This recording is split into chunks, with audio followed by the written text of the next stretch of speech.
Hello guys, welcome to our channel. This is Teja. ప్రస్తుతం మనతో పాటు సీనియర్ జర్నలిస్ట్ నాము బాలాజీ గారు. నమస్తే సార్. నమస్తే. అయితే బైక్స్ పైన స్టంట్స్ చేస్తూ ఒక శ్రీకాంత్ అనే వ్యక్తి తన మొబైల్స్లో రీల్స్ తీసుకునేవాడు. రీసెంట్గా తను బైక్ మీద స్టంట్ చేస్తూనే పడిపోయి చనిపోవడం జరిగింది. గతంలో కూడా కొన్ని మూవీస్లో కూడా తను చేసినట్టు చెప్తా ఉన్నారు. సో దాని గురించి మామూలుగా కత్తి పెట్టినోడు కత్తితోనే చనిపోతాడు, తుపాకీ పట్టినోడు తుపాకీతోనే చనిపోతాడని ఒక పాత సామెత ఉంది. అంటే ఏంటంటే క్రైమ్లో ఉండేవాడు క్రైమ్తోనే చనిపోతాడని. ఇతను ఏంటంటే బైక్ స్టంటర్ అనమాట. స్టంటర్ శ్రీకాంత్ అంటారు ఇతన్ని. ఇతను కాచిగూడ నేటివ్, బట్ చాదర్ఘాట్లో చనిపోయాడు ఈరోజు మార్నింగ్. చాదర్ఘాట్లో వెళ్తూ బైక్ స్టంట్స్ చేస్తూ ఒక లారీకి గుద్దేసి యాక్సిడెంట్లో చనిపోయాడు.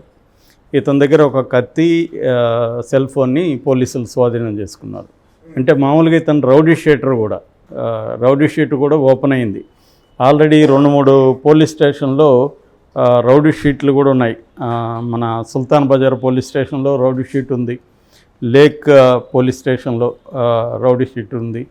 ఇలాగా ఇతను కొంత రౌడీ షీటరు ప్లస్ లిరిక్స్ రాస్తాడు, పాడతాడు.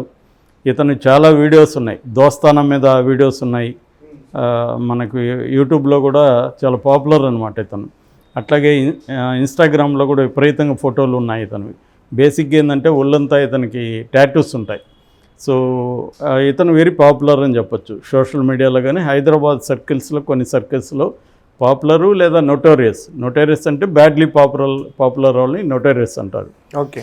సో ఇతను ఇంటర్వ్యూస్ చూస్తే ఇతను అడిగారు, మీరెందుకు ఇలా పబ్లిక్ని డిస్టర్బ్ చేస్తూ వీధుల్లో స్టంట్లు చేస్తూ జనాల్ని భయభ్రాంతం చేస్తుంటారు అంటే, నా ఇష్టం వచ్చినట్టు నేను బతుకుతున్నాను, తప్పేంటి, నా వల్ల ఎవరు ఇబ్బంది పడలేదు కదా, ఎవరైనా నీకు వచ్చి కంప్లైంట్ చేశారా అని అడుగుతున్నాడు ఆ ఇంటర్వ్యూలో.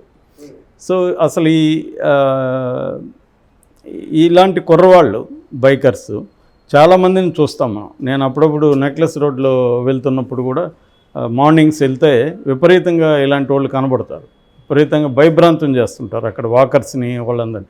బాగా పెద్ద సౌండ్ పెట్టుకొని గుంపుగా వస్తారు వీళ్ళు, వచ్చి ఫీట్స్ చేస్తుంటారు. ఉన్నట్టుండి మన ఎదురుగా వచ్చి ఇలా బైక్ని గాల్లోకి లేపి ఇలా చేస్తే మనం భయపడతాం కదా, వాళ్ళకి అదొక ఆనందం అనమాట. సో ఇటువంటి యూత్ ప్రతి చోట బాగా పెరిగారు ఇవాళ. రెండోది ఏమంటే స్పోర్ట్స్ బైక్స్ కొంత డబ్బులు వాళ్ళ ఇంట్లో తీసుకొని ఫుల్ సీసీ ఇంజన్స్ బాగా పవర్ఫుల్గా ఉంటాయి, అవి తీసుకోవడం, విపరీతంగా స్టంట్లు చేయడం. మామూలుగా ఇది ఇండియాలో లీగలా అన్నప్పుడు బైక్ స్టంట్స్ అనేవి కొన్ని కండిషన్స్లో లీగలే, అవేమి ఇల్లీగల్ కాదు. కాకపోతే ఏంటంటే పబ్లిక్ ప్లేసెస్లో అవి చేయకూడదు. మెయిన్ స్ట్రీట్స్లో చేయడం, జనాలు ఉన్న చోట చేయకూడదు, ఎక్కడో రిమోట్ ఏరియాలో చేయాలి. ప్లస్ కొన్ని సేఫ్టీ ప్రికాషన్స్, సేఫ్టీ గేర్స్ అంటారు, అట్లాంటివి తీసుకోవాలి. అంటే డాట్ హెల్మెట్ అంటారు, హెల్మెట్ చాలా స్ట్రాంగ్గా ఉండే హెల్మెట్ వేసుకోవాలి. దాని తర్వాత రైడర్ జాకెట్స్ వేసుకోవాలి, బాడీలో పడినప్పుడు దెబ్బలు తగలకుండా. అట్లాగే స్పోర్ట్స్ గ్లోవ్స్ వేసుకోవాలి, స్పోర్ట్స్ షూస్ వేసుకోవాలి. ఇట్లా బాడీకి సంబంధించిన సేఫ్టీ మెజర్స్ని తీసుకొని చేయాలి. అది కూడా ఎక్స్ట్రీమ్ స్పోర్ట్స్ చేయకూడదు వాటిలో. మామూలుగా బైకర్స్ ఏం చేస్తుంటారంటే wheelies, stoppies, acrobatics, swing driving, racing, burnout, drifting ఇలాంటివి చేస్తుంటారనమాట వీళ్ళు, ఈ బైకర్స్ జనరల్గా. ఇందులో ప్రొఫెషనల్గా లొకేషన్ మన కంట్రోల్లో ఉండి ఆ లొకేషన్లో కూడా కొంత జాగ్రత్తలు తీసుకుంటే పర్వాలేదు. ఇప్పుడు మామూలుగా సినిమాల్లో స్టంట్స్ అన్నిటికీ ఆ జాగ్రత్తలు తీసుకుంటారు. కింద బెడ్స్ వేస్తారు, రోప్స్ కట్టుకుంటారు, ఒకవేళ ఏదైనా అయితే ఇది అయ్యేట్టుగా ఆ ప్రికాషన్స్ అన్నీ కూడా వాళ్ళు తీసుకుంటారు. యాక్సిడెంట్ అయినా కూడా ఇతనికి డేంజర్ కాకుండా సినిమాలో స్టంట్స్ అనేవి అలా ప్లాన్ చేస్తారనమాట. రెండోది వాడిని స్లోగా పోతే కెమెరా దీంట్లో తర్వాత సీజీలో వేగంగా పోయినట్టు చూపిస్తారు. మనం అదంతా చూసి కొంతమంది అలాగే చేయాలని వీళ్ళు అనుకుంటారు. రియల్ కండిషన్లో అలా చేయలేరు. అలా చేయడానికి వాళ్ళు ఏమేమి చేస్తే ఈ ఎఫెక్ట్ వచ్చింది, ఫైనల్ ఎఫెక్ట్ అనేది ఈ కుర్రవాళ్ళకి తెలియదు. వీళ్ళకేందంటే డబ్బులు ఉంటుంది, ఒక అటెన్షన్ సీకింగ్ బిహేవియర్ అంటారు. అంటే మనల్ని అందరూ గుర్తించాలి, అందరూ నన్ను చూడాలి, నన్ను గురించి గొప్పగా చెప్పుకోవాలనే ఒక సెన్సేషనల్ సీకింగ్ బిహేవియర్ అనేది వీళ్ళకు ఉంటుంది. అట్లాగే ఒక సుపీరియారిటీ కాంప్లెక్స్ చూపిద్దామని, మిగతా వాళ్ళకంటే నేను గ్రేటు అనుకునే స్వభావం ఉంటుంది. అది ఈ అబ్బాయిలో కూడా కనబడుతుంది. అట్లాగే నేను యునిక్, ఇతరులలాగా కాదు, నేను డిఫరెంటు, నేను యునిక్ అనుకునే ఒక యాటిట్యూడ్ ఈ మధ్య జనరల్గానే యూత్లో బాగా పెరిగింది. ఇప్పుడు రామ్ గోపాల్ వర్మ లాంటి వాళ్ళ వీడియోలు చూస్తే ఆయన ఏం చెప్తాడు, నీ ఇష్టం వచ్చినట్టు ఉండు, నా ఇష్టం వచ్చినట్టు నేను ఉంటా. ఆయన ఇష్టం వచ్చినట్టు ఆయనేం ఉండడు, అదే ఆయన జనాలకి చెప్తాడు. ఆయన ఇష్టం వచ్చినట్టు ఉంటే మరి ఆయన వ్యూహం సినిమా రిలీజ్ చేయమని చూద్దాం. ఆయన ఇష్టమా అది? తీయడం ఆయన ఇష్టమే, రిలీజ్ చేయడం ఆయన ఇష్టం కాదు. ఎందుకంటే చట్టం ఉంటుంది ఈ దేశంలో, చట్టానికి లోబడే ప్రతి వ్యక్తి ఉండాలి తప్ప నా ఇష్టం వచ్చిన నేను ఉంటానని ఎవడన్నా బయలుదేరితే ఈ విధంగా యాక్సిడెంట్లు చనిపోతారు. ఎందుకంటే ఎవడి ఇష్టం ఇక్కడ ఉండదు. సమాజంలో ప్రతి ఒక్కడి స్వేచ్ఛకి పరిమితులు ఉంటాయి. ఈ పరిమితులు అనేవి చట్టం కొన్ని పరిమితులు విధిస్తుంది. సమాజంలో ఉండే నైతిక సూత్రాలు, మొరాలిటీ అంటాం, అది కూడా కొన్ని పరిమితులు విధిస్తుంది. నా ఇష్టం వచ్చినట్టు నేను ఉంటాను, నాకు నీ మీద కోపం ఉంది, నేను నా కోపాన్ని నేను మాటల్లో చెప్తానంటే నీకు కాలి నువ్వు చేతల్లో చెప్తావు. సో కాబట్టి ఏంటంటే ఈ అబ్బాయి అదే చెప్తున్నాడు ఇంటర్వ్యూలో, నా ఇష్టం వచ్చినట్టు నేను ఉంటానని చెప్తున్నాడు. నీ ఇష్టం వచ్చినట్టు నువ్వు ఉంటే ఇలాగే పరిణామాలు ఇలాగే ఉంటుంది. అందుకని ఈ అబ్బాయి మీద ఛార్జ్ షీట్లు ఉన్నాయి. తర్వాత రౌడీ షీట్ ఓపెన్ చేశారు. ఈ అబ్బాయి 4-5 సార్లు జైలుకి వెళ్ళి వచ్చాడు. ఇదేంటంటే నా ఇష్టం వచ్చిన నేను ఉంటాను అని రామ్ గోపాల్ వర్మ లాంటి వాళ్ళు చెప్పేది వినేసి నమ్మేసి ఇది నిజమేమో అనుకొని కొంతమంది కంప్లీట్ ఫ్రీడమ్ ఉంది నాకు అనుకొని చేసే వాళ్ళకి ఇదొక బ్యాడ్ ఎగ్జాంపుల్. ఆ మధ్య కూడా హైదరాబాద్ నుంచి వెళ్ళి చెన్నైలో ఒక అబ్బాయి ఇలాగే వీధుల్లో స్టంట్స్ చేసి అందరిని భయభ్రాంతం చేస్తుంటే పోలీసులు అరెస్ట్ చేసి సెక్షన్ 336 ఐపీసీ తర్వాత 279 ఐపీసీ ఈ రెండు పెట్టారనమాట. అంటే పబ్లిక్ డిస్టర్బెన్సు ఇవన్నీ పెడితే అక్కడ చెన్నై హైకోర్టు అతనికి శిక్ష విధించుదామని అనుకున్నప్పుడు ఈ అబ్బాయి తరఫున అడ్వకేటు జడ్జి గారిని రిక్వెస్ట్ చేసుకున్నారు.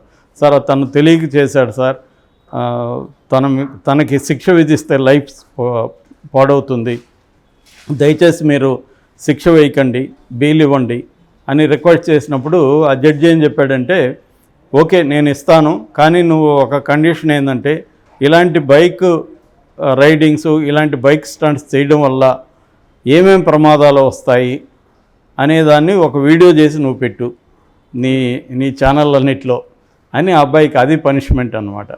అంటే ఇలాంటి వాళ్ళకి ఏంటంటే కౌన్సిలింగ్ కూడా అవసరం. వీళ్ళకి పీర్ ప్రెజర్ అంటారు. పీర్ ప్రెజర్ అంటే వీళ్ళ ఫ్రెండ్స్లు ఎవడో చేస్తుంటాడు, దాన్ని వీడు కూడా చేయాలని వీడు అనుకుంటాడు. లేదా వాడరా గ్రేట్రా, వాడరా మగాడరా, నువ్వు దేనికిరా పనికిరాలు అన్నట్టుగా చూస్తారు. దాంతో ఇతను కూడా తన మగతనాన్ని నిరూపించుకోవాలి. ఇది మెయిన్గా మేల్ టీనేజర్సే ఎక్కువ చేస్తుంటారు. అమ్మాయిలు ఈ బైక్ స్టంట్స్ ఎక్కువ చేయరు, వెరీ వెరీ రేర్, ఎవరో ఒకరిద్దరు మాత్రమే ఉంటారు. అబ్బాయిలు మాత్రం ఎక్కడంటే అక్కడ మన కాలనీలో కనిపిస్తారు. అందులో ఈ ఓల్డ్ సిటీలో ఎక్కువ మంది ఇలాంటి వాళ్ళు ఉన్నారు. ఈ అబ్బాయి కూడా కాచిగూడే కానీ ఎక్కువ ఓల్డ్ సిటీలోనే తిరుగుతుంటాడు. ఇప్పుడు చనిపోయింది కూడా అక్కడే, చదరఘాట్. సో అక్కడ ఏంటంటే పేరెంటల్ కంట్రోలు ఈ పిల్లల మీద ఉండదు. ఇప్పుడు ఈ అబ్బాయి వాళ్ళ నాన్న కూడా సరిగా ఇంట్లో ఉండడు. ఇతను ఫోటోల్లో చూస్తే కూడా అమ్మాయి ఎక్కువ కనబడుతుంది, అమ్మతో క్లోజ్గా ఉన్నాడు, అదే ఎక్కువ కనబడుతుంది. సో వీళ్ళు ఏంటంటే ఈ సుపీరియారిటీ కాంప్లెక్స్ ఉంటుంది, సెన్సేషన్ సీకింగ్ ఉంటుంది, తర్వాత సెన్స్ ఆఫ్ మాస్టరీ అంటే ఇతరులని డామినేట్ చేసే విధంగా ఒక ఇది ఉంటుంది, సెల్ఫ్ ఎస్టీమ్ ఉంటుంది, తర్వాత ఎస్కేప్ ఫ్రమ్ రియాలిటీ. ఇలాంటి వాళ్ళ ఇష్యూస్లో ఏంటంటే కొంత ఇంట్లో సరిగ్గా లేకపోవడం, ఒక రకమైన కష్టాలు ఇబ్బందులు ఉండడం, దాని నుంచి ఎస్కేప్ అవడానికి కూడా వీళ్ళు చూస్తారు. మామూలుగా ఎందుకు ఓల్డ్ సిటీలో ఇదంతా ఉంటుందంటే చాలామంది వాళ్ళ ఇల్లు చాలా చిన్నవి ఉంటాయి.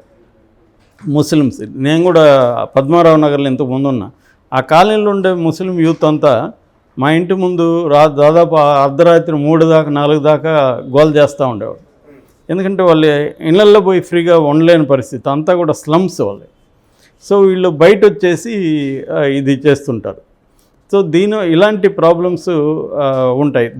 అదేంటంటే పావర్టీ ఉండడం, వాళ్ళకి ఇబ్బందులు ఉండడం కమ్యూనిటీలో, దాంతో వీళ్ళు ఇలాంటి కార్యక్రమాలకు కూడా బయట వస్తుంటారు. ఏదేమైనా ఇది ట్రాజడీ. దీని నుంచి నేర్చుకోవాల్సింది ఏంటంటే పిల్లలు, టీనేజ్ పిల్లలకి బైక్స్ ఇవ్వకపోవడం, అట్లాగే వాళ్ళని ఇట్లా డేంజరస్ స్టంట్స్ పబ్లిక్లో చేయకుండా ఉండడం అనేది అవసరం. సేఫ్టీ ప్రికాషన్స్ తీసుకోవాల్సిన అవసరం ఉంది. సో పేరెంట్స్ ప్రధానంగా కంట్రోల్ చేయాలి. తర్వాత పోలీసులు కూడా ఇలాంటివి జరిగినప్పుడు సీరియస్గా తీసుకొని కేసులు పెట్టడం అనేది చేయాలి.